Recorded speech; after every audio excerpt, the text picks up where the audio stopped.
ठीक है, अब अपन भरतपुर तक पढ़ चुके हैं। धौलपुर पढ़ लिया अपन ने, भरतपुर पढ़ लिया, अलवर मेवाड़ पढ़ लिया। आज एक नया स्टार्ट करेंगे अपन शाहपुरा प्रजामंडल। दो के ग्रुप में अपन प्रजामंडल पढ़ेंगे। तो एक प्रजामंडल है जिसका नाम है शाहपुरा प्रजा।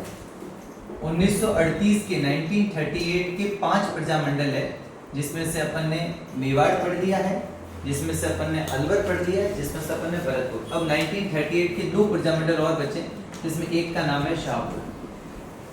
स्थापना कब होती है? 1900। कुछ बातें देख लेते हैं। तो यहाँ जन जागृति का काम यानी पब्लिक अवेकनिंग का काम, पब्लिक अवेयरनेस का काम किया, या फिर आप कह सकते हो राजनीतिक चेतना का काम।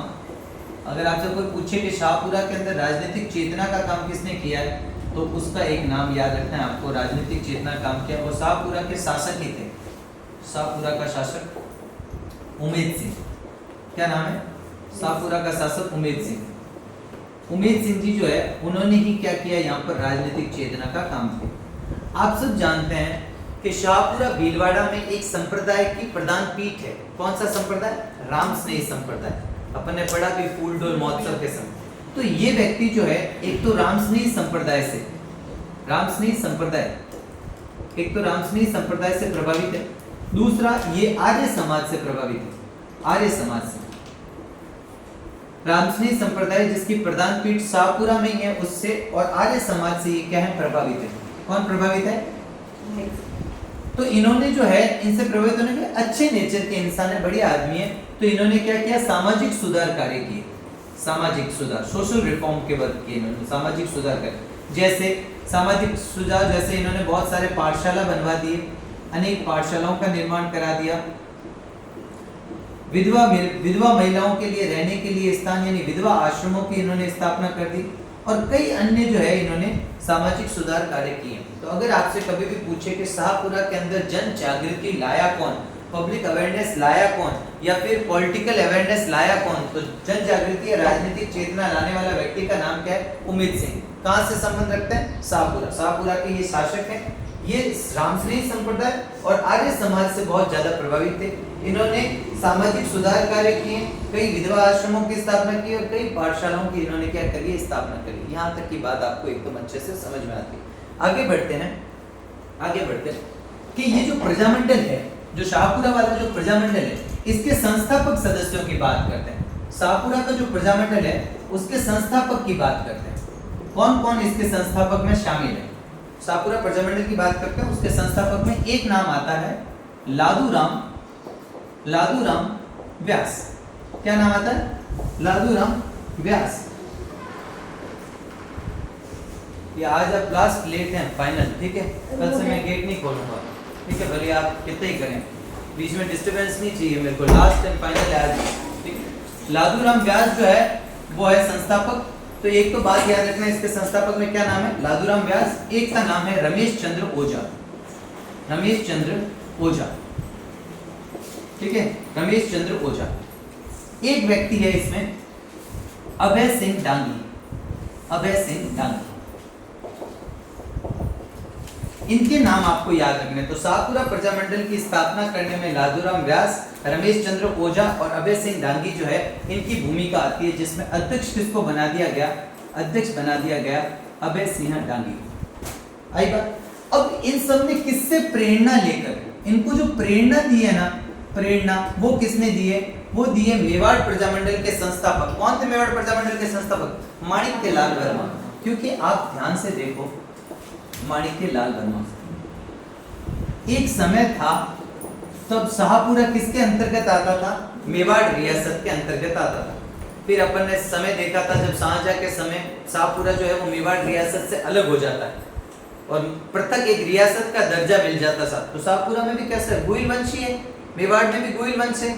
और शाहपुरा क्योंकि मेवाड़ का सीमावर्ती क्षेत्र था, मेवाड़ के अंतर्गत आता था पहले, तो माणिक्यलाल वर्मा से ये लोग प्रभावित थे। और माणिक्यलाल के प्रभाव में लादूराम व्यास, रमेश चंद्र ओझा और अभय सिंह डांगी ने कौन से प्रजामंडल की स्थापना करी? शाहपुरा प्रजामंडल। कब स्थापना करी? 1938। और अध्यक्ष किसको बना दिया? अभय सिंह डांगी को अध्यक्ष बना दिया। यहाँ तक की बात तो आपको समझ। अब इसमें जो चौथा सदस्य एंट्री लेता है, उसका नाम है गोकुल लाल असावा। क्या नाम है? गोकुल लाल असावा। तो शुरुआत जो था ना, असावा, गोकुललाल असावा। शुरुआत में तो अभय सिंह डांगी यानी 1938 से लेकर 1945 तक तो अध्यक्ष कौन रहे हैं? अभय सिंह डांगी है।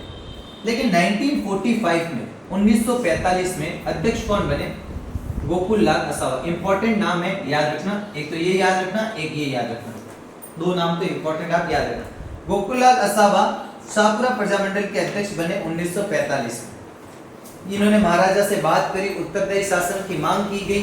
फिर 1946 में महाराजा ने परमिशन दी कि एक संविधान निर्मात्री सभा बनाते हैं। क्या बनाते हैं? संविधान निर्मात्री सभा, संविधान निर्मात्री सभा या संविधान निर्मात्री समिति।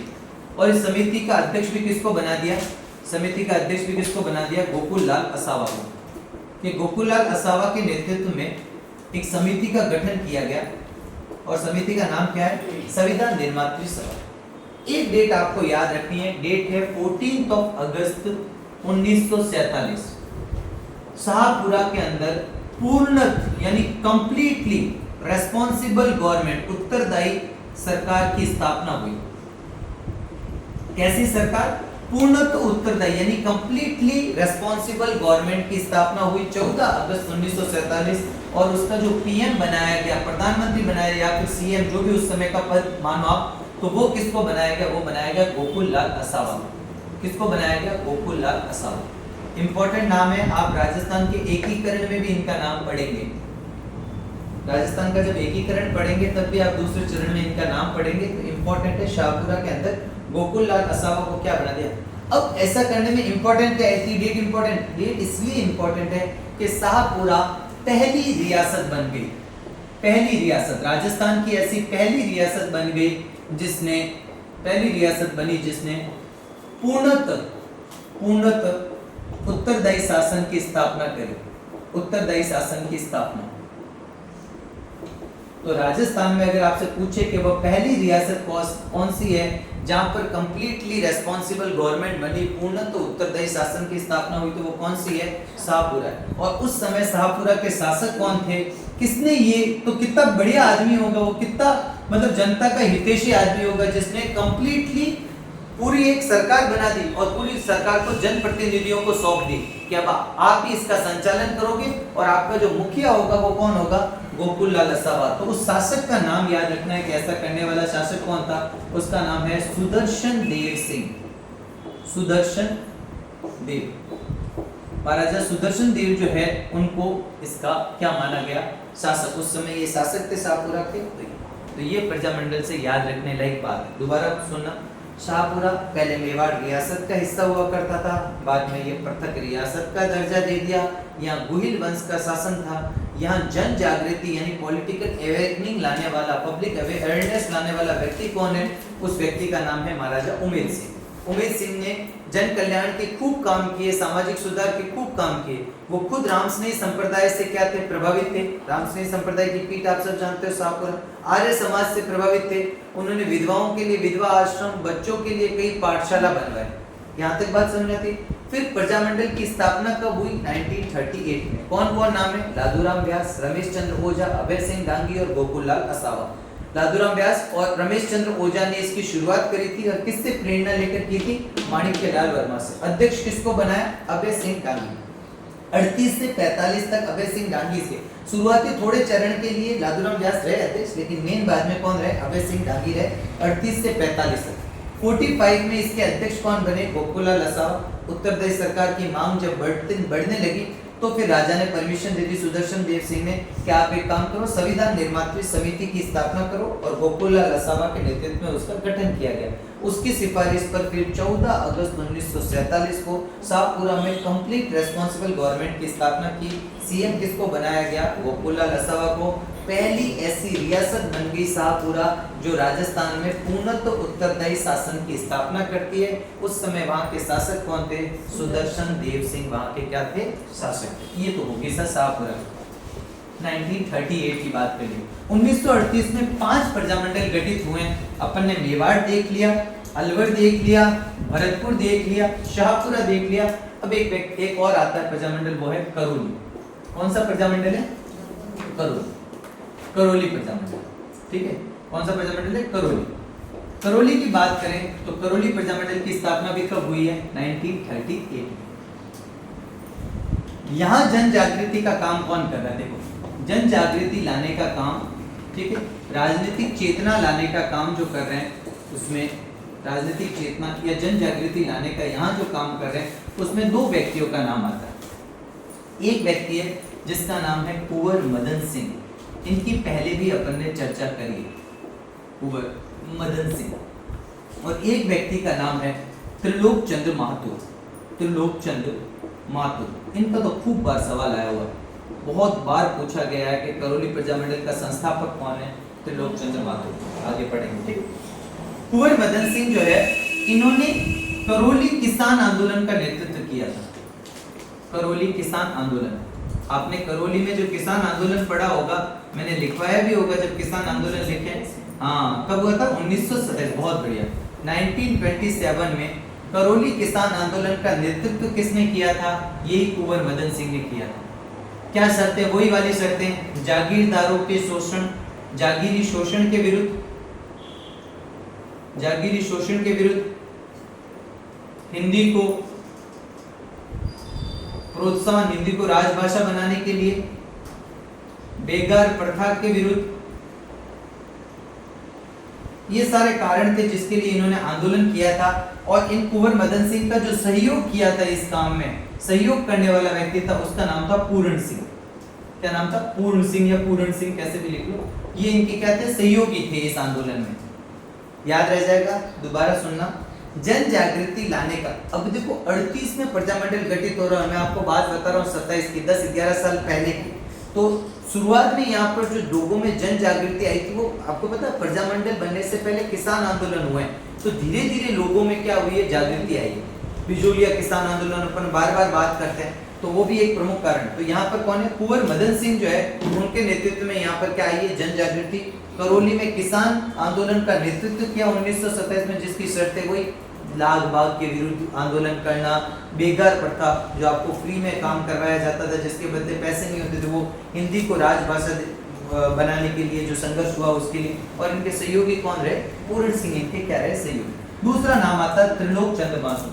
इन्होंने एक काम और किया था, इन्होंने भी एक संस्था का गठन किया था करौली में 1937 में। इसका भी सवाल आया हुआ है। करौली राज्य सेवक संघ, करौली राज्य सेवक संघ की स्थापना किसने की? त्रिलोक चंद्र महतो ने। कब की? 1937 में। कहाँ की? करौली में की। सर नाम से ही पता चल रहा है, करौली राज्य सेवक संघ 1937 किसने स्थापना की?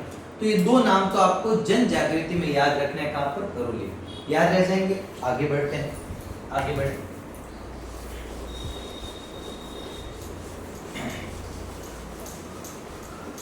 आगे इंपॉर्टेंट क्या है? सबसे पहले आती है भाई करौली प्रजामंडल की स्थापना। अब क्या आता है? करौली प्रजामंडल की स्थापना। कब हुई स्थापना करौली प्रजामंडल की? 1938 में। कौन कौन कर रहे? यही सारे नाम। सबसे ऊपर इसका नाम याद रखना है, त्रिलोक चंद्र महतो। कई एग्जाम में सवाल पूछा गया है कि त्रिलोक चंद्र महतो ने कौन से प्रजामंडल की स्थापना करी? करौली प्रजामंडल। या करौली प्रजामंडल की स्थापना किसने की? त्रिलोक चंद्र महतो। शुरुआत में ये अध्यक्ष रहे, प्रारंभ में ये क्या रहे? अध्यक्ष रहे, ठीक है। दूसरा नाम आता है चिरंजी लाल शर्मा, ठीक है। ये बाद में अध्यक्ष रहे, बाद में जो अध्यक्ष रहे वो कौन रहे? चिरंजी लाल शर्मा रहे। और तीसरा नाम आता है वही कुंवर मदन सिंह, कुंवर मदन सिंह, कुंवर मदन सिंह। और चौथा नाम आपको थोड़ी देर पहले बता दिया, पूर्ण सिंह, ठीक है। ये कुछ किसान अपने करौली प्रजामंडल से संबंधित व्यक्ति है। पहले तो त्रिलोक चंद्र महतो इसके अध्यक्ष रहते हैं, मेन संस्थापक यही हैं। देखो एक चिरंजी लाल मैंने और बताया था, वो कहाँ था? चिरंजी लाल मिश्र जयपुर प्रजामंडल के अंदर। जब जयपुर प्रजामंडल का जमनालाल बजाज ने 1936-37 में पुनः गठन किया था, तो उसका प्रथम अध्यक्ष इसको बनाया था चिरंजी लाल मिश्र को। ये चिरंजी लाल शर्मा है, तो इनका संबंध कहाँ से? करौली से। एक कुंवर मदन सिंह बार बार पढ़ चुके हैं, और एक पूर्ण सिंह, ये लोग भी याद रखें। फिर इसके दो अधिवेशन होते हैं, पहले अधिवेशन की अध्यक्षता ये करते हैं, दूसरे अधिवेशन ये करते हैं, लेकिन इतना डिटेल नहीं जाना, आपको ये नाम याद रखना है। नाम याद रह जाएंगे, आपका काम बन जाएगा। तो 2 प्रजामंडल आपको मैंने करवा दिए 1938 के, और जो कौन से हैं, करौली, और एक कौन सा है आपका शाहपुरा। आगे बढ़े, ठीक है। अब 1939 के अंदर 3 प्रजामंडल अपन पढ़ेंगे। 1939 में कितने प्रजामंडल पढ़ेंगे अपन? 3 प्रजामंडल। कौन कौन से 3 प्रजामंडल की अपन चर्चा करेंगे? एक आएगा आपका किशनगढ़ प्रजामंडल, एक आएगा आपका कोटा प्रजामंडल, और एक आपका आ जाएगा कौन सा, सिरोही प्रजामंडल। 3 प्रजामंडल की अपन चर्चा करेंगे, किशनगढ़, कोटा और सिरोही प्रजामंडल। आई बात समझ में? देख लेते हैं। सबसे पहले अपन चर्चा करते हैं किशनगढ़। इससे कोई ज्यादा विशेष सवाल आते नहीं है। किशनगढ़ प्रजामंडल में आपको सिर्फ स्थापना वर्ष याद रखना है। किशनगढ़ प्रजामंडल, किशनगढ़ प्रजामंडल जो है इसकी स्थापना हुई है 1939 में। किशनगढ़ प्रजामंडल की स्थापना कब हुई है? आप सब जानते हो कि किशनगढ़ कैसी रियासत थी? एक राठौड़ रियासत थी। मारवाड़ जो है राठौड़ रियासत, उस मारवाड़ रियासत से एक रियासत कौन सी निकली? बीकानेर। जब राव बीका अलग हो गए तो उन्होंने एक और रियासत की स्थापना कर दी, वो बीकानेर रियासत कहलाई। ऐसे ही मारवाड़ के एक राजा थे, आपने नाम सुना होगा, मोटा राजा उदय सिंह। सबने नाम सुना है? इन मोटा राजा उदय सिंह के एक लड़के थे जिनका नाम था किशन सिंह। इन्होंने आगे जाकर क्या बना दी? किशनगढ़ रियासत की स्थापना। तो किशनगढ़ में भी कैसे राजपूत हैं? राठौड़ राजपूत है। राजस्थान में राठौड़ों की 3 जो प्रमुख रियासतें हैं, उसमें मारवाड़ रियासत एक आपको याद रखनी है, एक बीकानेर रियासत याद रखनी है, और एक किशनगढ़ रियासत। किशनगढ़ वर्तमान में अजमेर वाले क्षेत्र के अंतर्गत आता है। तो ये बात अपन को एक तो पता होनी चाहिए, 1939 की बात। अब इंपॉर्टेंट क्या है यहाँ पर? संस्थापक। किशनगढ़ प्रजामंडल के संस्थापक का नाम है कांतिलाल चौथानी। अब कहीं पर चौथानी, कहीं पर इनका ये नाम भी मिलता है, तो दोनों ही याद रखना, कांतिलाल चौथानी और कांति चंद्र चौथानी। क्योंकि एक कांतिलाल अपन ने कहां पढ़ा था? बूंदी में पढ़ा था, याद आ रहा है? वो सिर्फ कांतिलाल था। अब एक्चुअल में तो इसका अधिकांश किताबों में क्या नाम मिलता है? कांति चंद्र चौथानी। लेकिन अगर ये भी आ जाए तो जहां चौथानी आया है, मतलब वो फिर कौन सा वाला है? किशनगढ़ वाला। नाम सेम हो सकते हैं। अभी चिरंजी लाल की थोड़ी देर पहले बात करी, नाम सेम था, आगे की चीज अलग थी, तो वो आपको एक तो याद रखना। दूसरा, यहाँ जो अध्यक्ष किसे बनाया गया? अध्यक्ष बनाया गया वो एक मुस्लिम था, और उसका व्यक्ति का क्या नाम है? जमाल शाह। क्या नाम है? जमाल शाह। और तीसरा सदस्य है जिसको यहाँ मंत्री बनाया गया, उसका नाम है महमूद। तो ये आपको याद रखना है, महमूद। ठीक है, ये आपको याद रह जाएगा। किशनगढ़ प्रजामंडल की स्थापना 1939 में हुई। 3 लोगों के नाम याद रखने, एक तो कांति चंद्र चौथानी, तो इसका संस्थापक है। अध्यक्ष बना है जमाल शाह, और मंत्री बना है महमूद। इन तीनों ने मिल किशनगढ़ प्रजामंडल की क्या करते? किशनगढ़ में राठौड़ राजवंश हुआ करता था। आपने सबने नाम भी सुना होगा, नागरीदास, सावंत सिंह। जब अपन ने किशनगढ़ चित्रकला की बात करी थी, कौन से संप्रदाय से प्रभावित थे वो? वल्लभ संप्रदाय से प्रभावित थे। अपन ने बात भी करी तो वृंदावन में चले गए, नाम बदल दिया था उन्होंने अपना। 1939 में जो दूसरा प्रजामंडल आता है वो है कोटा प्रजामंडल। कौन सा प्रजामंडल है सर? कोटा प्रजामंडल। सिंपल है, इनमें ज्यादा कोई बड़ी बात नहीं है। छोटे छोटे प्रजामंडल है, जो बड़ा एक आध होगा और उसमें थोड़ी और चर्चा। कोटा प्रजामंडल की स्थापना भी कब हुई है? 1930 में। लेकिन कोटा में जो जन जागृति का काम किया है, जन जागृति या राजनीतिक चेतना का जिसने काम किया है, उस व्यक्ति का नाम आप सब जने जानते हो। क्या नाम है? पंडित नैनू राम शर्मा। क्या नाम है? पंडित नैनू राम शर्मा। बहुत इंपॉर्टेंट नाम है ये, तो आपको पूरी हाड़ौती में देखने को मिलेगा। चाहे कोटा ले लो, चाहे बूंदी ले लो, और चाहे झालावाड़ ले लो, तीनों में ही इनका कहीं ना कहीं डायरेक्ट या इनडायरेक्ट रोल है ही। आपको मैंने बूंदी या बरड़ किसान आंदोलन बताया था, तो इन्होंने उस समय से राजनीतिक चेतना की शुरुआत कर दी थी। पहले वो किसानों में जगा रहे थे, फिर धीरे धीरे आम जनता में, आम प्रजा में, मिडिल क्लास लोगों में भी राजनीतिक चेतना इन्होंने जगाई। तो सबसे इंपॉर्टेंट नाम यही है। इन्होंने किस किस माध्यम से ये काम किया है? तो इन्होंने देखो क्या क्या किया। एक तो इन्होंने चलाया बरड़ किसान आंदोलन।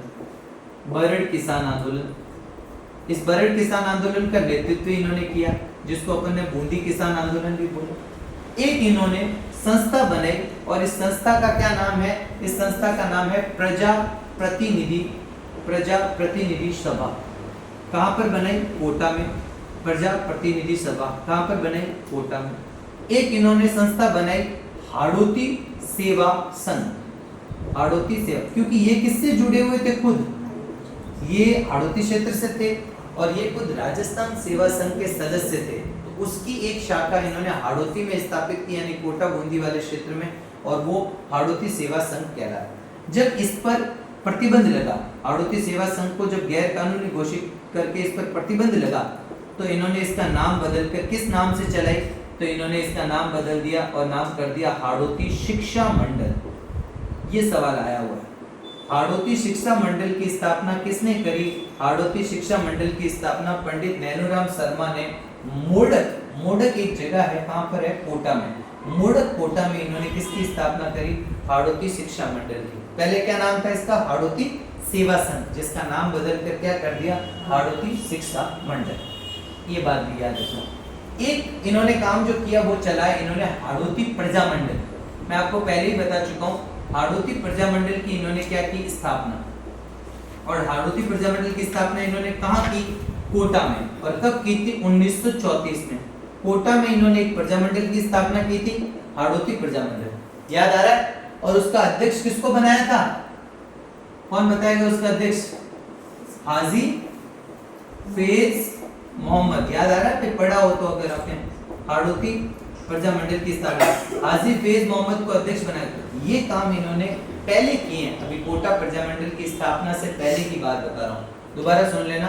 पंडित नैनूराम शर्मा, जिनका संबंध जो है हाड़ौती क्षेत्र से है, उन्होंने हाड़ौती क्षेत्र के बूंदी में बरड़ किसान आंदोलन चलाया था।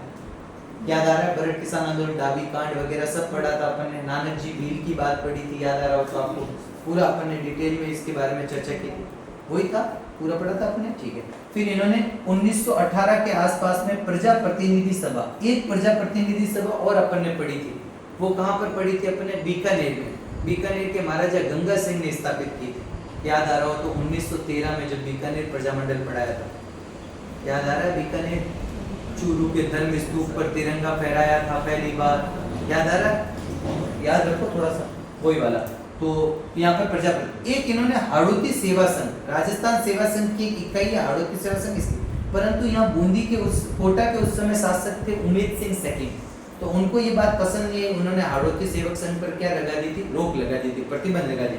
तो हाड़ौती शिक्षा मंडल की स्थापना की गई मोडक कोटा में। ये सवाल आया हुआ, हाड़ौती शिक्षा मंडल की स्थापना किसने की थी? पंडित नैनूराम शर्मा। और ये तो आया हुआ ये बार बार कि हाड़ौती प्रजा मंडल की स्थापना किसने की? पंडित नैनूराम शर्मा ने। अध्यक्ष किसको बनाया? हाजी फैज मोहम्मद को। 1934 में इसकी स्थापना की, कहाँ की? कोटा में की। परंतु ये संस्था ज्यादा चली नहीं, तो 5 साल बाद इसकी जगह जो दूसरी संस्था बनी वो कौन सी बनी? कोटा प्रजा मंडल। हाड़ौती प्रजा मंडल की पहले स्थापना करी लेकिन ज्यादा काम हुआ नहीं, तो 1934 से 1939 5 साल बाद में इन्होंने किसकी स्थापना कर दी? कोटा प्रजा मंडल। ठीक है, तो ये संस्था जब निष्क्रिय हुई तब इन्होंने लाया कोटा प्रजा मंडल। तो अब आपको राजनीतिक चेतना जगाने वाले व्यक्ति का नाम कम से कम याद रह जाए। अगर ये संस्था याद नहीं रहे तो कोई बात नहीं। व्यक्ति कौन है कोटा में? पंडित नैनूराम शर्मा। बूंदी में भी कौन है? पंडित नैनूराम शर्मा। राजनीतिक चेतना तो इसी ने जगाई है दोनों ही क्षेत्रों में। झालावाड़ भी बोलो तो वहां पर भी यही है। अब बात आती है क्या कोटा प्रजा मंडल के संस्थापक कौन कौन है? अब यहाँ से क्या सवाल आया था, कितना अच्छा सवाल है, देखना। यहाँ से एक तो आपका नाम वही पंडित नैनूराम शर्मा, एक तो इसको नाम को याद रखना, पंडित नैनूराम शर्मा। एक व्यक्ति है जिसका नाम है अभिन्न हरि। किसके, अगर कभी सवाल पूछे आपसे कि पंडित नैनूराम शर्मा ने किसके सहयोग से कोटा प्रजा मंडल की स्थापना करी, तो नाम क्या है? अभिन्न हरि। ये इंपॉर्टेंट व्यक्ति, आगे इंपॉर्टेंट है, ठीक है। ये मांगरोल बारा, मांगरोल बारा से संबंध रखते हैं, मांगरोल बारा, ठीक है। दूसरा आपका एक व्यक्ति है जिसका नाम है तनसुख लाल मित्तल। ये सवाल पता नहीं क्यों एग्जाम में पूछा गया और कई बार पूछा गया, 2 से 3 एग्जामों में, कि तनसुख लाल मित्तल का संबंध कौन से प्रजा मंडल से? तो तनसुख लाल मित्तल जो है उसका संबंध कौन से? कोटा प्रजा। अगर कोटा ऑप्शन में नहीं आता है तो आप सेकंड झालावाड़ को प्रायिकता दोगे, ठीक है। तो आपका कौन सा है? कोटा प्रजा मंडल से तनसुख लाल मित्तल, एग्जाम में पूछा गया ये। एक नाम है बेनी माधव प्रसाद, बेनी माधव प्रसाद, ये माधव है, बैनी माधव प्रसाद। ये भी आपको याद रखना है। तो 3 नाम हो गए कोटा में, एक तो पंडित नैनूराम शर्मा तो अपन पढ़ ही चुके हैं, 3 नाम और हो गए, अभिन्न हरि, तनसुखलाल मित्तल और बैनी माधव प्रसाद। याद रह जाएगा। अब कोटा प्रजामंडल बनकर तैयार हो गया। जब भी कोई प्रजामंडल बनकर तैयार होता तो वो क्या करता, अपना अधिवेशन करता है। तो इसने अपना प्रथम अधिवेशन किया। ध्यान से सुनते जाना, इसने कौन सा अधिवेशन किया, प्रथम अधिवेशन। और इसका प्रथम अधिवेशन कब हुआ, 1939 में इसने अपना प्रथम अधिवेशन फर्स्ट सेशन किया। और प्रथम अधिवेशन में जो अध्यक्षता की, उस अध्यक्षता करने वाले व्यक्ति का क्या नाम है, वही सेम टू सेम सब कुछ कौन कर रहा है, पंडित नैनूराम शर्मा। तो याद रखना, कोटा प्रजामंडल के प्रथम अधिवेशन जो 1939 में हुआ, गठन भी 1939 में, प्रथम अधिवेशन भी कब हुआ, 1939 में। और किसकी अध्यक्षता में, पंडित नैनूराम शर्मा। अब यहाँ जो महिलाएं आई ना, यहाँ से एक सवाल आया हुआ, महिला सम्मेलन, महिला सम्मेलन का कोटा में नेतृत्व किसने किया, तो याद रखना महिला सम्मेलन का नेतृत्व किया शारदा भार्गव ने। क्या नाम है, शारदा। देखो कई बार क्या होता है, अपन सब कुछ पढ़ लेते हैं और सवाल आ जाता है ऐसे, शारदा भार्गव का संबंध कौन से प्रजामंडल से, अपन मेन तो पढ़ दिया अपन ने सारा, लेकिन कई बार क्या होता है केवल महिलाओं पर फोकस करके ही सवाल पूछे जाते हैं। तो जो इंपॉर्टेंट महिला जहाँ जहाँ बताइए वो याद रखना। भगवती देवी बिश्नोई और नारायणी देवी वर्मा कहाँ से संबंध रखती है, ये दोनों मेवाड़ प्रजामंडल से। याद है, दुर्गावती देवी कहाँ से संबंध रखती है, जयपुर प्रजामंडल से। 3 महिलाएं मैंने आपको बताई थी, अगर कोई याद हो तो, सरस्वती बोहरा, बसंती देवी और एक कौन सी, सुशीला त्रिपाठी। ये कहाँ से संबंध है, भरतपुर प्रजामंडल से। तो जो प्रमुख महिलाएं हैं उनके नाम तो आपको क्या करना है, याद रखना है। और यहाँ पर शारदा भार्गव का संबंध किससे है, कोटा प्रजामंडल। पहला सम्मेलन हो गया, सब प्रथम अधिवेशन जो है वो हो गया। दूसरा अधिवेशन ये भी पूछा जाता है। और पहला अधिवेशन कहाँ हुआ, ये याद रखना, पहला अधिवेशन हुआ मांगरोल बारा में, मांगरोल बारा, ठीक है। पहला अधिवेशन कहाँ हुआ, मांगरोल बारा। दूसरा अधिवेशन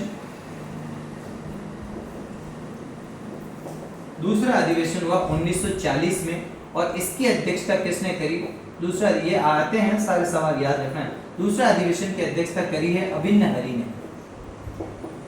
और यहाँ विशेष अतिथि के रूप में कौन है, विशेष अतिथि के रूप में यहाँ कौन शामिल हुए, राजस्थान ही नहीं अपितु संपूर्ण भारत में किसान आंदोलनों का जनक कौन है, विजय सिंह पथिक। विजय सिंह पथिक जो है उन्होंने क्या किया है, यहाँ पर विशेष अतिथि के रूप में भाग लिया। तो 2 बातें आपको याद रखनी है। 1939 में कोटा प्रजामंडल की स्थापना हुई। संस्थापक सदस्य में पंडित नैनूराम शर्मा है, अभिन्न हरि है, तनसुखलाल मित्तल और बैनी माधव प्रसाद है। 2 अधिवेशन हुए। पहले अधिवेशन की अध्यक्षता किसने करी है, पंडित नैनूराम शर्मा। मांगरोल बारा के अंदर महिला सम्मेलन का नेतृत्व शारदा भार्गव ने किया। दूसरा अधिवेशन जो है वो 1940 में, अधिवेशन की अध्यक्षता अभिन्न हरि ने, और विशेष अतिथि के रूप में कौन यहाँ शामिल हुए, तो वो शामिल हुए आपके विजय सिंह पथिक। इसमें क्या होता है, कोटा प्रजामंडल ने, देखो भारत छोड़ो आंदोलन से जब सवाल आते हैं ना, ध्यान से सुनना, भारत छोड़ो आंदोलन से कब हुआ, भारत छोड़ो आंदोलन 1942 में। भारत छोड़ो आंदोलन कब हुआ, 1942 में। तो अब अपन को भारत छोड़ो आंदोलन से मोटे मोटे 3-4 सवाल याद रखने हैं। एक तो याद रखना है, भारत छोड़ो आंदोलन में कौन से प्रजामंडल ने पूर्ण रूप से भाग नहीं लिया, तो 2 प्रजामंडल है, एक तो जयपुर और एक कौन सा आपका अलवर। इन दोनों ने भाग नहीं लिया। लेकिन कौन सी जगह से बिल्कुल भाग नहीं हुआ, तो अलवर से बिल्कुल नहीं हुआ। जयपुर में प्रजामंडल का कुछ हिस्सा जो उसके पृथक हुआ आजाद मोर्चा, उसमें भाग लिया। एक सवाल आता है कि भारत छोड़ो आंदोलन के दौरान मेवाड़ में किसे किसे गिरफ्तार किया गया। मेवाड़ वालों ने, आपको पता है, भारत छोड़ो आंदोलन के तहत 20 अगस्त 1942 को क्या कर दिया था, महाराणा को चेतावनी दे दी थी कि आप 24 घंटे के भीतर ब्रिटिश सरकार से सारे संबंध क्या कर दो, विच्छेद कर दो, मतलब सारे संबंध खत्म कर दो। तो महाराणा ने अगले दिन ही 3 लोगों को गिरफ्तार करवा दिया था। मैंने आपको बताया, माणिक्यलाल वर्मा, मोहनलाल सुखाड़िया और बलवंत सिंह मेहता। तो ये सवाल भी एग्जाम में आया। एक सवाल आपको याद रखना है, 1942 में कोटा से क्या हुआ। कोटा से जो प्रजामंडल है, प्रजामंडल ने मोतीलाल जैन, कई पर तो मोतीलाल नाम आता है, कई पर नाथूलाल नाम आता है। सेठ मोतीलाल जैन या सेठ नाथूलाल जैन, दोनों ही नाम याद रख लेना, ठीक है। इनके नेतृत्व में, किसके नेतृत्व में, इन दोनों के नेतृत्व में, ये एक ही व्यक्ति जो भी है, या तो मोतीलाल जैन याद रखना और नाथूलाल जैन याद रखना। इनके नेतृत्व में क्या किया प्रजामंडल ने? प्रजामंडल ने कोटा नगर प्रशासन, कोटा एडमिनिस्ट्रेशन जो है उस कोटा नगर प्रशासन पर क्या कर दिया? नगर प्रशासन पर अधिकार कर दिया। सवाल याद रखना, और ये अधिकार लगभग 2 सप्ताह तक चला। मतलब 2 सप्ताह तक पूरा कोटा का जो सिटी एडमिनिस्ट्रेशन है, पूरा प्रशासन है, वो किसके नियंत्रण में है? वो पूरा किसके नियंत्रण में है? कोटा के प्रजामंडल के नियंत्रण में। एक तो ये घटना याद रखनी। ये घटना कब की? 1942 के भारत छोड़ो आंदोलन के दौरान। भारत छोड़ो आंदोलन जो 9 अगस्त को गांधी जी ने स्टार्ट किया था, भारत छोड़ो आंदोलन। उस भारत छोड़ो आंदोलन के दौरान क्या हुआ था? कोटा का जो प्रजामंडल है उसने मोतीलाल जैन या नाथूलाल जैन के नेतृत्व में कोटा नगर प्रशासन पर अधिकार कर लिया। 2 सप्ताह तक ये अधिकार चला। साथ ही साथ कॉलेज छात्राओं ने, कॉलेज की जो महिला छात्र थी, उन महिला छात्राओं ने क्या कर दिया? रामपुर पुलिस थाना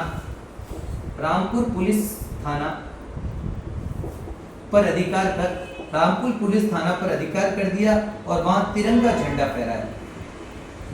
तिरंगा झंडा, देखो मैं आपको बताता हूँ 2-3 बातें। तिरंगा झंडा से संबंधित प्रजामंडल से क्या क्या सवाल आ सकते हैं, अभी आया है तो तीनों बातें। पहला, हमने जब मारवाड़ प्रजामंडल पढ़ा तब किसी को याद हो तो मैंने एक डेट बताई थी आपको, 26 जनवरी 1932। ठीक है, मैंने आपको बताई थी जूनी जो आपकी सब्जी मंडी है, धान मंडी, उस जूनी धान मंडी पर छगन राज चौपासनी वाला ने मारवाड़ में पहली बार तिरंगा झंडा फहराया। जब तक भारत आजाद नहीं हुआ था तब तक 26 जनवरी को स्वाधीनता दिवस के रूप में मनाते थे। ठीक है, तो 26 जनवरी 1932 को मारवाड़ में किसने फहराया था? छगन राज चौपासनी वाला ने फहराया था। कहाँ फहराया था? जूनी धान मंडी। दूसरा अपन ने पढ़ा था 26 जनवरी 1930 को। ये कहाँ पढ़ा था अपन ने? जिसको धर्म स्तूप, लाल घंटाघर भी कहते हैं धर्म स्तूप को, जो चूरू के अंदर है। अपन ने बात भी करी थी, चूरू का जो धर्म स्तूप है वहां पर किसने, कौन कौन से स्वामी गोपाल दास का नाम बताया था मैंने? याद आ रहा है? क्या नहीं बताया आपने? मैंने आपको एक तो स्वामी गोपाल दास का नाम बताया था, चंदनमल बहड़ का नाम बताया था, वहां पर महंत गणपति दास का नाम बताया था, अगर आपको याद हो तो। वेद शांत शर्मा का नाम बताया था, जिसके बाद में उनको क्या किया था? गिरफ्तार किया गया था। ठीक है, तो ये वाला एक तो घटना। एक याद रखना कि तिरंगा झंडा फहरा रहे थे और नीम के पेड़ के नीचे सभा कर रहे थे। जब आपने धौलपुर पढ़ा होगा, याद आ रहा?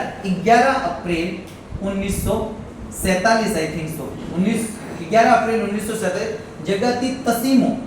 कौन सी जगह थी? तसीमो कांड। तब यहाँ पर क्या कर दिया था, वहां के सरकार ने गोलियां चलाई जिसमें 2 लोग शहीद हुए थे। एक तो छतर सिंह परमार और एक का नाम क्या था? पंचन सिंह कछुआ। ये दोनों शहीद हुए थे, जिनकी याद में हर 11 अप्रैल को वहां पर मेला। तीसरी घटना तिरंगा से, और चौथी घटना आपको याद रखनी है कहां पर? रामपुरा। तो यहाँ पर भी तिरंगा झंडा फहराया कॉलेज की छात्रा, महिला छात्राओं ने यहाँ पर। तो क्या बात आती है? 1942। देखो ऐसा पहले भी हुआ है कोटा में, अगर आपने ढंग से 1857 की क्रांति पढ़ी। आपको पता है ना, मैंने नाम बताए थे, भवानी पलटन, नारायण पलटन, एक व्यक्ति जयदयाल व्यक्ति बताया था, ठीक है, मेहराब का नाम बताया था, रिसालदार। तो ये लोग जो थे वकील जयदयाल और मेहराब, रिसालदार मेहराब खान, इन्होंने क्या किया था? कोटा प्रशासन में 6 महीने तक अधिकार किया। और दूसरी बार अब कितनी बार अधिकार हो रहा है? 2 सप्ताह के लिए। तो बहुत इंपॉर्टेंट घटना है, इस घटना को भी आपको क्या रखना है? याद रखना है, याद रह जाएगा। ठीक है, बाद में वही कोटा के महाराव जो है उनके बीच में और इनके बीच में लगातार संघर्ष चलता रहा। ये बात भी आपको क्या करनी है? तो 2 प्रजामंडल अपन ने इसके पढ़ लिए। एक तो अपन ने कौन सा पढ़ लिया? किशनगढ़ पढ़ लिया, एक कोटा पढ़ लिया। अब एक बात करेंगे सिरोही प्रजामंडल। 1939 में एक और प्रजामंडल है, नाम क्या है? सिरोही प्रजामंडल। कौन सा प्रजामंडल है? सिरोही प्रजामंडल। फिर से कौन से सन में? 1930। इंपॉर्टेंट क्या है वो बात करेंगे। ठीक है, इंपॉर्टेंट सिरोही जो प्रजामंडल है वहां पर 1934 में सिरोही प्रजामंडल की स्थापना हुई। किसकी स्थापना हुई? सिरोही प्रजामंडल की स्थापना। आप बोलोगे सर ऊपर तो 39 लिख रहे हो, फिर यहाँ 34 लिख रहे हो। तो इसकी जब स्थापना हुई तो इसका बाद में नाम रख दिया गया था प्रवासी सिरोही प्रजामंडल। प्रवासी सिरोही प्रजामंडल मतलब ये ऐसे लोगों द्वारा स्थापित किया गया था। जो प्रवासी किसको कहते हैं? जो बाहर चले जाते हैं, अपने यहाँ के निवासी है जो बाहर जाके रहते हैं वो प्रवासी हो गए। तो ये ऐसे लोग जो सिरोही के हैं लेकिन कहाँ निवास कर रहे हैं? बाहर निवास कर रहे हैं। और कहाँ पर? बॉम्बे में। तो याद रखना सिरोही प्रजामंडल की स्थापना कहाँ पर हुई है? सिरोही प्रजामंडल की स्थापना बॉम्बे यानी बम्बई महाराष्ट्र के अंदर इसकी स्थापना 1934 में। बाद में इसका नाम प्रवासी सिरोही प्रजामंडल कर दिया गया था 1935 में। स्थापना करने वाला जो संस्थापक है इसका, जिसके नेतृत्व में स्थापना हुई है, उसका नाम है वृद्धि शंकर त्रिवेदी। क्या नाम है? वृद्धि शंकर त्रिवेदी, जिसके द्वारा इसकी स्थापना की गई। और अध्यक्ष किसको बनाया गया? अध्यक्ष बनाया गया भीम शंकर शर्मा को। इंपॉर्टेंट है, जो जो इंपॉर्टेंट है वो आपको याद रखना है। भीम शंकर शर्मा।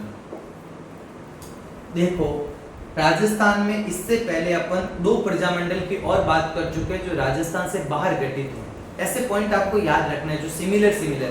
तो कौन सा? बीकानेर। उसकी स्थापना वेद मगाराम ने कहां पर करी थी? कलकत्ता में 1936 में बीकानेर प्रजामंडल। फिर अपन ने पढ़ा है अलवर प्रजामंडल, सॉरी भरतपुर प्रजामंडल 1938 में राजस्थान से बाहर रेवाड़ी हरियाणा के अंदर। याद आ रहा है? और तीसरा आपका कौन सा प्रजामंडल है? वो है सिरोही। ये भी राजस्थान से बाहर। और कहां पर स्थापना हुई? बॉम्बे में। किसने करी है? वृद्धि शंकर त्रिवेदी। और अध्यक्ष कौन है? भीम शंकर। ये भीम शंकर शर्मा ने एक समाचार पत्र है सिरोही संदेश।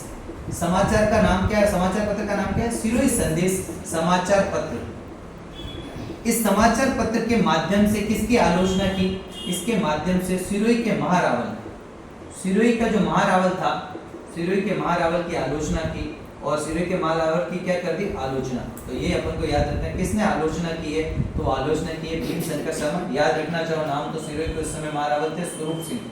ठीक है, उन स्वरूप सिंह की क्या कर दी? आलोचना। किस समाचार पत्र के नाम माध्यम से? सिरोही संदेश। तो मतलब जब सिरोही में आपको प्रजामंडल बनाने नहीं दे रहे हैं तो किसी को अगर जैसे ये राजस्थान का मैप अगर थोड़ा सा आपको डिटेल में पता है तो आप सब जानते हो इस क्षेत्र में सिरोही, थोड़ा ये वाला क्षेत्र जालोर सिरोही वाला, तो ये क्षेत्र किससे सीमा लगाता है वर्तमान में? गुजरात से। और पहले गुजरात और महाराष्ट्र क्या था?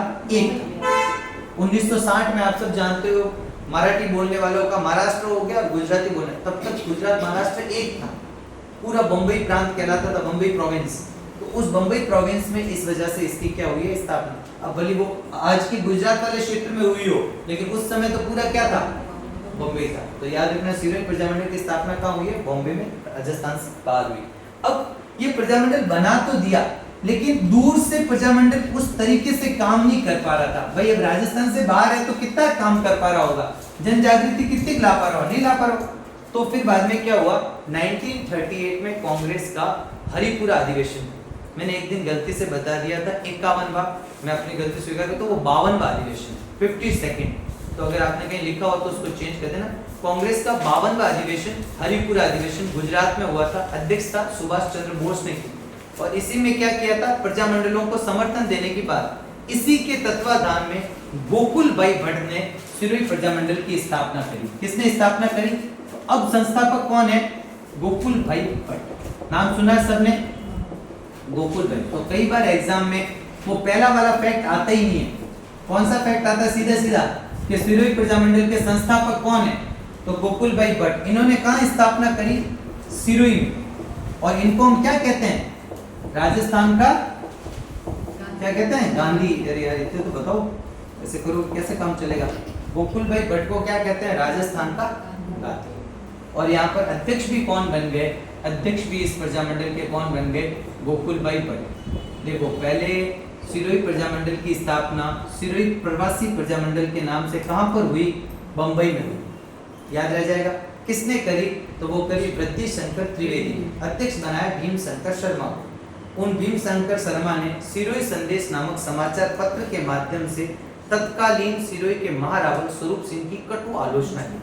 परंतु ये प्रजामंडल बाहर से इतने सफलता से काम नहीं कर पाया। धीरे धीरे ये जब निष्क्रिय होने लगा तो इस प्रजामंडल की बागडोर जो है वो दोबारा किसने अपने हाथ में ले ली? वो व्यक्ति है गोकुल भाई भट्ट। जब 1938 में स्पष्ट कर दिया कांग्रेस ने अपनी मंशा कि हम रियासतों में चलने वाले प्रजामंडलीय आंदोलनों को समर्थन देंगे और खुले तौर पर समर्थन देंगे, तब जाकर कांग्रेस के एक नेता है जिसका नाम है गोकुल भाई भट्ट, जिन्हें राजस्थान का गांधी भी कहते हैं, हातल गांव सिरोही से संबंध रखते हैं, बहुत इंपॉर्टेंट व्यक्ति है। इन्होंने जब एकीकरण के बाद में जब सिरोही को राजस्थान से बाहर कर दिया था, सिरोही को अबू देलवाड़ा वाला क्षेत्र, तो उसको वापस मिलाने में महत्वपूर्ण भूमिकाएं किसकी? गोकुल भाई भट्ट की। तो गोकुल भाई भट्ट की अध्यक्षता में सिरोही प्रजामंडल का पुनः गठन हुआ। कहां पर हुआ? सिरोही। तो एग्जाम में तो आपसे वो पुरानी वाली स्टोरी पूछते ही नहीं, एग्जाम में तो सीधा सीधा पूछेगा सिरोही प्रजामंडल का संस्थापक कौन है। अब किसी डिटेल एग्जाम का कोई सवाल बना, कोई बड़े एग्जाम का फर्स्ट ग्रेड वगैरह का, तब वो आपसे पूछ सकता है कि सिरोही प्रजामंडल का संस्थापक कौन है, उसमें गोकुल भाई भट्ट का ऑप्शन ही नहीं दे, तब आपका क्या आंसर होगा? वृद्धि शंकर त्रिवेदी। याद रह जाए। अब एक सवाल जो इंपॉर्टेंटली पूछा गया वो क्या है? अब प्रजामंडल है तो प्रजामंडल सभाएं तो करेगा, तो एक व्यक्ति है जिसका नाम है धर्मचंद सुराणा, ये एग्जाम में आया हुआ सवाल है। क्या नाम है? धर्मचंद सुराणा। ये धर्मचंद सुराणा जो है वो सिरोही प्रजामंडल की सभा, सिरोही प्रजामंडल की सभाओं के संचालन के कारण इनको क्या हुआ था? 6 माह का कारावास। 6 माह का कारावास। तो ये इंपॉर्टेंट रखना, सिरोही के प्रजामंडल की गतिविधियों में भाग लेने के कारण किसे 6 महीने का कारावास हुआ था? धर्मचंद सुराणा। सवाल आया हुआ है, धर्मचंद सुराणा का संबंध कौन से प्रजामंडल से है? सिरोही प्रजामंडल से। ये भी याद रहेगा। अब प्रजामंडल सिरोही में बन गया। अब महाराजा तो चाहता नहीं है कि ये प्रजामंडल रहे, तो महाराजा ने क्या किया? जब सिरोही प्रजामंडल सभा कर रहा था, सिरोही प्रजामंडल की सभा पर क्या करवा दिया? लाठीचार्ज। क्या करवा दिया? लाठीचार्ज। अब लाठीचार्ज किया तो कई लोग घायल हुए, ठीक है, नेता घायल हुए, कार्यकर्ता घायल हुए, ठीक है, कार्यकर्ता क्या हुए? घायल हुए। अब ये कार्यकर्ता नेता घायल हुए तो इसकी आलोचना एक व्यक्ति ने करी, और वो आलोचना करने वाले व्यक्ति कौन थे? गांधी जी। क्योंकि ये भी क्या है? राजस्थान के गांधी है गोकुल भाई भट्ट, तो गांधी जी ने आलोचना करी, और कहां पर करी? हरिजन सेवक नामक समाचार पत्र, हरिजन सेवक समाचार पत्र में। कौन से समाचार पत्र में आलोचना करी? हरिजन सेवक समाचार पत्र में। दोबारा सुनना, सिरोही प्रजामंडल का पुनः गठन किसने किया? गोकुल भाई भट्ट ने किया। कहां पर किया? सिरोही में। कब किया? 1939। तो आपको मेन तो यही याद रखना है। अगर ऑप्शन में कभी 1939 नहीं है तो 1934 करोगे आप, ठीक है। गोकुल भाई भट्ट खुद ही अध्यक्ष बने। यहाँ पर जो सभा थी, उन सभाओं की गतिविधियों में भाग लेने के लिए किसे 6 माह का कारावास हुआ? धर्मचंद सुराणा। और सभाओं पर जब महारावल के लोगों ने, स्वरूप सिंह के लोगों ने लाठीचार्ज किया, तो जो नेता कार्यकर्ता घायल हुए, उसकी आलोचना किसने की है? गांधी जी ने। कहां की है? हरिजन सेवक नामक समाचार पत्र में की। यहाँ तक की बात तो आपको एकदम क्लियर समझ में आ। अब एक कुछ महिलाओं के नाम आपको याद रखने, जो सवाल पूछा गया रिसेंट एग्जामों में। क्या होता है कि 1940-41 के समय में, 1940-41 के आसपास का समय था, आबू रोड में, आबू रोड कहाँ है? सिरोही में। आबू रोड में क्या होता है? 4 दिन की प्रदर्शनी लगती है, और 4 दिन की प्रदर्शनी में जो महिलाएं भाग लेती है, प्रजामंडल की है गतिविधियों में, ठीक है, प्रजामंडल। आबू रोड सिरोही में, आबू रोड सिरोही में 4 दिन की प्रदर्शनी लगती है, जिसमें जो महिलाएं भाग लेती है उनका सवाल पूछा गया था। एक का नाम है कांताबेन, एक का नाम है काशीबेन, और एक का नाम है विमला देवी। क्या नाम है? कांताबेन, काशीबेन, विमला देवी। ज्यादा याद रखना चाहो तो ये थी रोहिड़ा। रोहिड़ा सिरोही से संबंध रखती थी। कौन? कांताबेन। काशीबेन जो संबंध रखती है वो आबू रोड की है, और विमला बहन की बात करें तो वो है कालिंद्री। कालिंद्री भी सिरोही में।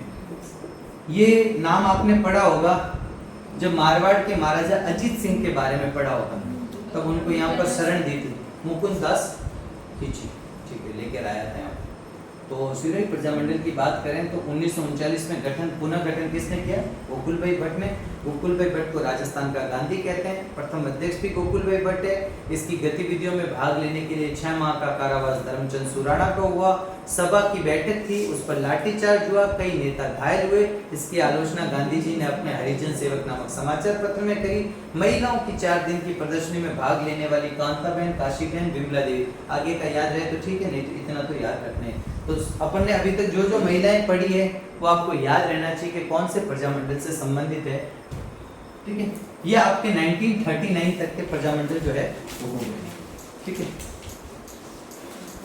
बंद।